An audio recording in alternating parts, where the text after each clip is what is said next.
بنگلہ دیش کے طلبا نے ایک وزیر اعظم کو استعفی دینے اور ملک چھوڑنے پر مجبور کر دیا۔ کوٹا سسٹم کے خلاف شروع ہوا احتجاج کب حکومت مخالف بن گیا، شیخ حسینہ بھی اسے سمجھ نہیں پائی۔ احتجاج کو طلبا نے منظم انداز میں چلایا اور اس کے پیچھے ایک طالب کا دماغ کام کر رہا تھا۔ آئیے جانتے ہیں وہ طالب علم کون ہے جس نے بنگلہ دیش کی سیاست کو ہلا کر رکھ دیا۔ بنگلہ دیش میڈیا کے مطابق سابق وزیر اعظم شیخ حسینہ کے خلاف احتجاج کی قیادت نہاد اسلام نامی طالب علم نے کی۔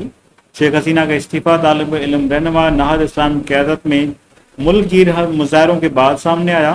رپورٹس کے مطابق 26 سالہ نہاد اسلامی اس وقت ڈھاکہ یونیورسٹی میں سوشالوجی میں تعلیم حاصل کر رہے ہیں۔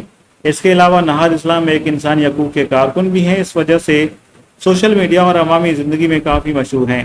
یہ نہاد اسلامی ہی جنہوں نے شیخ حسینہ کی پارٹی عوامی لیگ کے خلاف آواز بلند کی، جس کے بعد انہیں سڑکوں پر تعینات دہشت گرد قرار دیا گیا تھا۔